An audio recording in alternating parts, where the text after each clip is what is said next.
So before we get started, we would like to say thank you to Saramonic for sending us the Saramonic Ultra microphones.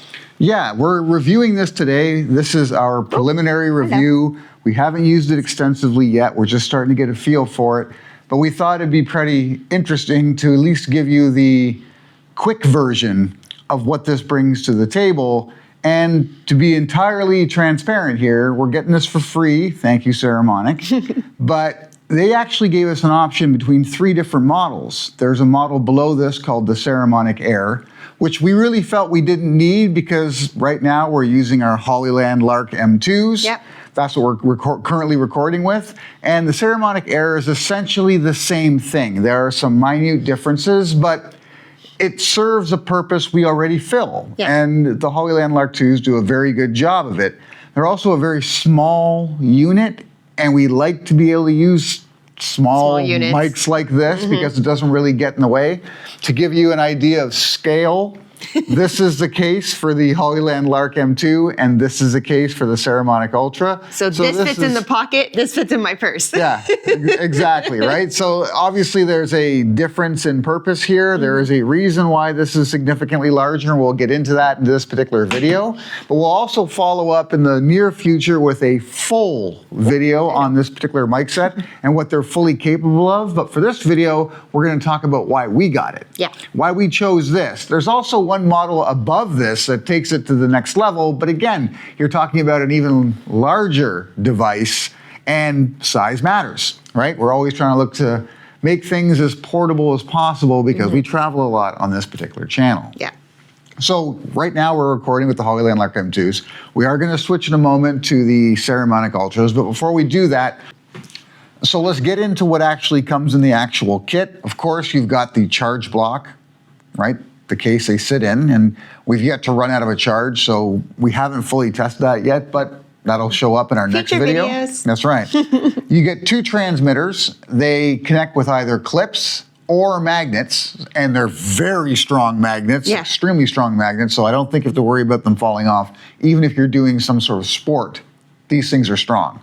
So you got 2 transmitters, and of course you got the 1 receiver. The receiver is significantly larger than the receiver we use with the Hollyland Lark M2, although it does come with a couple of adapters to attach them to either a Android cell phone or an iOS device like an iPhone. So you can hook it up to your camera or your cell phone depending on what you actually record with. The receiver unit itself actually has a touch screen on it, so that's a nice additional feature when you're actually going through the settings and fine-tuning things, and that's something you can do with the Saramonic Ultra that you can't do with the Hollyland Lark M2. There's no fine-tuning. No. It's just sort of a plug and play, and any fine-tuning is either done in post or with minor settings before you actually start recording. But with this, you can tweak the settings as you're getting going, right? You can have one person talk on their transmitter, the other person talk on their transmitter, check the levels, make minor gain adjustments, and just have it level off depending on where we locate the mics, because we've had that conversation before. Yep. Sometimes I like to hide the mic inside and it doesn't pick up the sound as well as, say, on the outside, where Amy likes to have it. So being able to actually change the gain with something like this is a significant benefit. It's not a huge one, but it's a benefit. Yeah. Now let's get into what this actually sounds like. You've had a chance to hear what the Hollyland Lark M2s sound like. We're going to switch over to this. So now we switched over to the Saramonic Ultra. I am wearing it with the magnet. Cobb's wearing his with the clip just so that you guys can see the difference. And you're not kidding, the magnet is really tough. This bad boy is not going anywhere.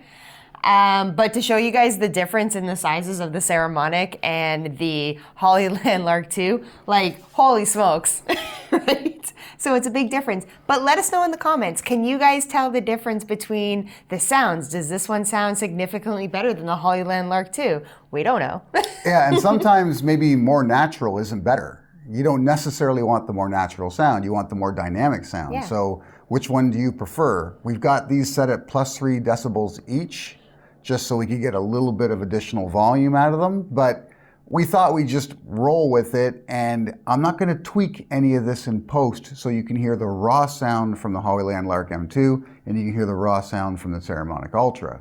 Now, Amy's going to do a quick test of how well these can pick up the signal through walls. Okay, so Amy's going to take a walk to the bedroom, and she'll be talking on the way there and talking on the way back. And we'll see if we lose her at all through the concrete wall and all of the electronic signals in here. Okay, so here we go. Don't judge me. It's shedding season in our household, so I'm covered in Noble's fur. On my way into the bedroom. And now I am in the bedroom, as far away from the wall as I possibly can be. I don't know if you guys can hear anything. Hi, Noble. And coming back.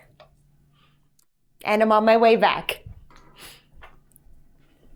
I went as far away from the bedroom wall as I possibly could. I don't know if you could hear me from in there. We'll find out in post. We'll find out.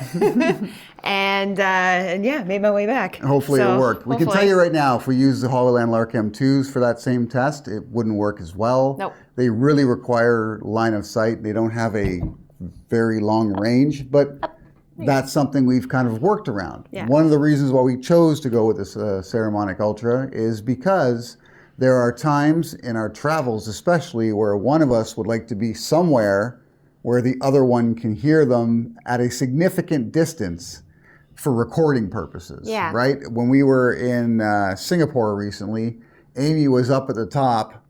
No, I was at the bottom. I mean, you were at the top. Oh, yeah, I was at the bottom of the super trees. I was up at the top, and I mean, I filmed her and took a picture of that. We tried to record that at the time, but it wouldn't pick it up. No, the not even distance close. was too significant. Yeah. But from what we've seen online, we probably could have gotten away with that with the Saramonic Ultra. That's something we will test again in the next video as far as how far apart can we actually get. Yeah. But, And we'll continue to keep testing it throughout all of our videos because I want to put these bad boys really to the test. yeah, now there's one other thing that really made us pull the trigger on this. The reason we decided to go ahead and make the deal with Saramonic to test out the Saramonic Ultras is their standalone recording feature. This is something that we've been kind of missing from our arsenal, so to speak, for a number of different situations that we come across that most people don't, and I haven't seen it mentioned in the majority of videos. So let's get to that next.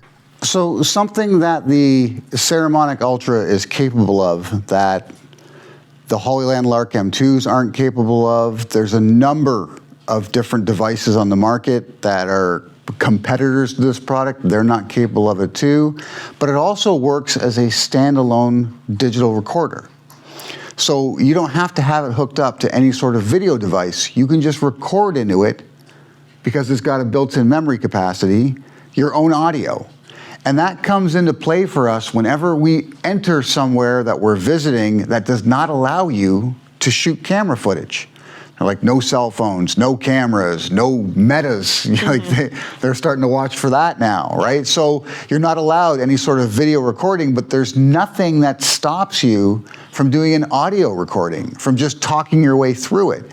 So in situations where, like, we say we enter a museum and they say no cameras, at least when we're in the museum, we can just press record on the Saramonic Ultras and take note of everything we see, and then later on maybe do some B-roll of the exterior of the museum and the surrounding areas, and do a talking head video like this. But then we have all that information to refer back to, or even use as a voiceover for specific things, right? So maybe we can get stock video or stock pictures off the internet and just go with that route. But that's not something we could do with the Hollyland Lark M2s without looking kind of jerkish, because they still got to be hooked up to your cell phone, right? And so many of those devices, they got to be hooked up to a cell phone or a camera.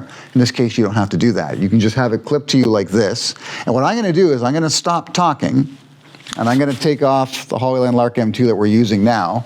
I've disconnected the receiver from the Saramonic Ultra. I'm going to put this away, so we can't get any audio from this either.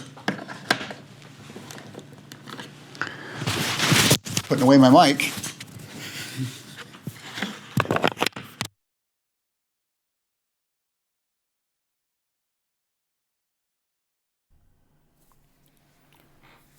You'll see that the lights come on. Now this is what's recording. So now all the audio what we're going to use, I'm just going to sync up with the video that we're shooting from what we've got here. Which is awesome. right? So, I mean, you're hearing me talking beside her, but Amy, you can talk a little bit about it. Yeah, like this is probably the most like convenient little thing ever. And I actually like it if I have to like be at work or something and they're like, take notes. I'm like, ugh, whatever. I'm like, record it. Let it do it for me and I'll refer back to it later. Which I was like, this is game changing. This is gonna be so handy. Yeah, and like imagine you're on a tour.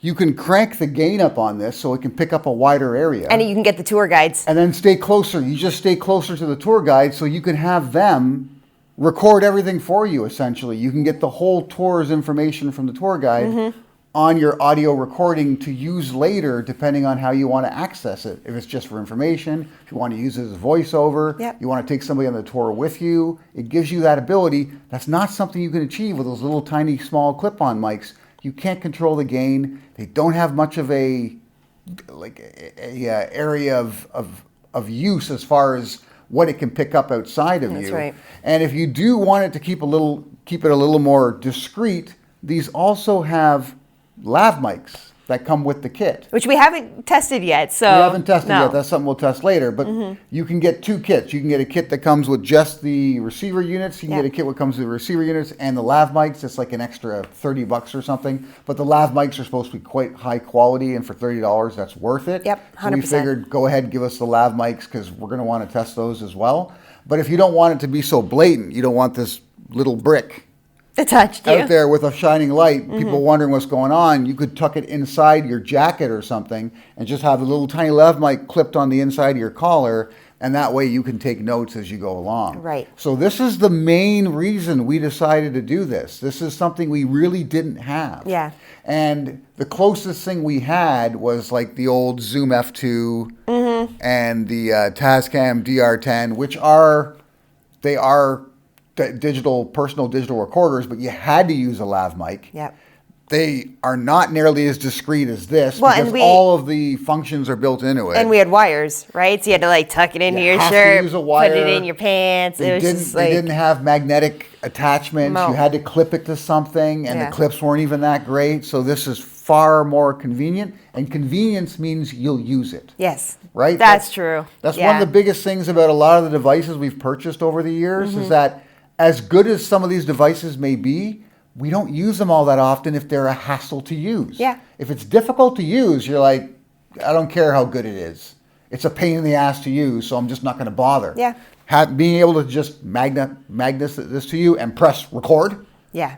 It's too so much easy. better, Too right? easy. And also, it's like you don't want something plugged into your phone, and then you're using your phone to take a video or take a picture, and then you're stuck on this thing, and then it's like, oh my God, the simpler the better. You know, I tell Cobe all the time, it's like, you know, we had all the tech stuff. He's such a tech guy. I'm not that techie. Always been techy. Right? But like, you know, we got all these things set up to like our television at one point. He gave me like 6 remotes. I'm like, just give me one remote with like a universal thing. Right? I'm that person. I'm like, as simple as possible. I'm assuming I'm not alone in that. It's like everybody wants things as simple as possible, and this is as simple as possible to use, and I love it. Yeah, so that's what this first video is really about. It's about ease of use. Yes. I didn't read the manual. I didn't. He never does. I didn't read the manual. I only read the manual if things are difficult. Yeah. And I thought, okay, I'm going to open it up. I've used these sort of devices before, so I clipped one to me. I turned it on.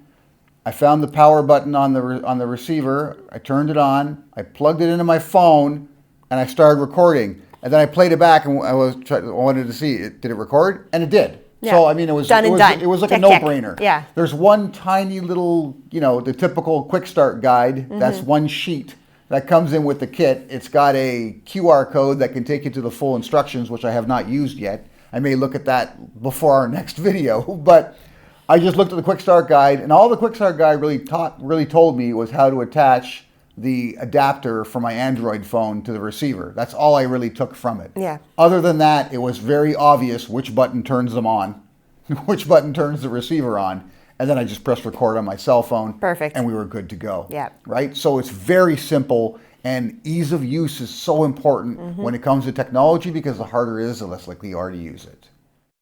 If you haven't yet, be sure to subscribe because the full review of the Saramonic Ultra will be coming up very soon. So make sure you hit that notification bell so you don't miss it. Thank you for watching, guys. We'll see you soon.